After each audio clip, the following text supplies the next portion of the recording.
Everyone, आज हम बच्चों को बताएंगे 17 दिसंबर। 17 दिसंबर को हमारे पूरे विश्व का जो विमान था वो उड़ाया गया था 17 दिसंबर 1903 में।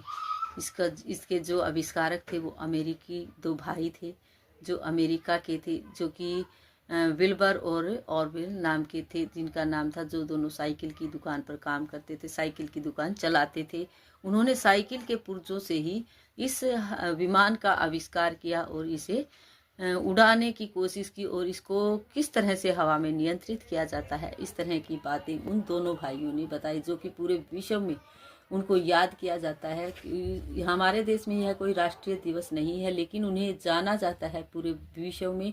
क्यों जाना जाता है? क्योंकि पूरे विश्व में जो आज का आधुनिक हवाई जहाज है, एरोप्लेन है, उसको बनाने की शुरुआत किसने की थी, इसकी शुरुआत कहाँ से हुई, तो इस चीज़ को याद रखना ज़रूरी है। बच्चों को भी हम बताएंगे कि सर्वप्रथम जो विमान चालू किया गया था, पहली उड़ान जो भरी गई थी, वो राइट ब्रदर्स के द्वारा बनाया गया था और उन्होंने ही इसको उड़ाया था। और नियंत्रित किस तरह से किया जाता है, इस तरह की बातें उन्हीं के कारण जो आधुनिक हमारे देश में, भारत देश में भी अब आधुनिक वो आविष्कारक हैं जो कि भारतीय हैं और जिन्होंने अब आगे चलकर इस तरह बहुत सारे विमानों का आविष्कार किया है।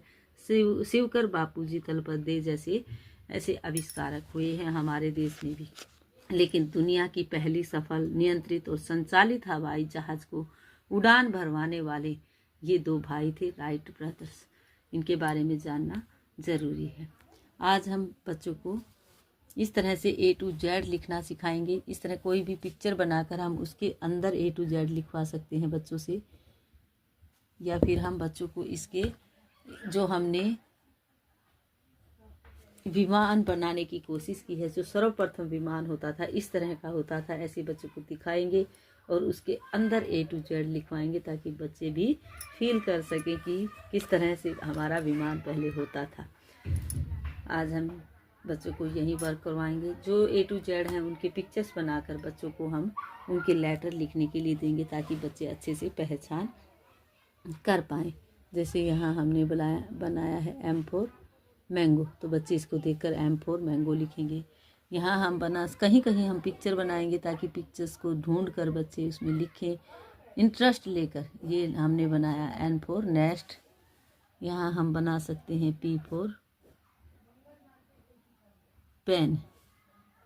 इस तरह हम बच्चों को A to Z के पिक्चर्स बना कर देंगे और बच्चे उसको लिखने की कोशिश करेंगे। आज का हमारा वर्क यहीं रहेगा। Thank you.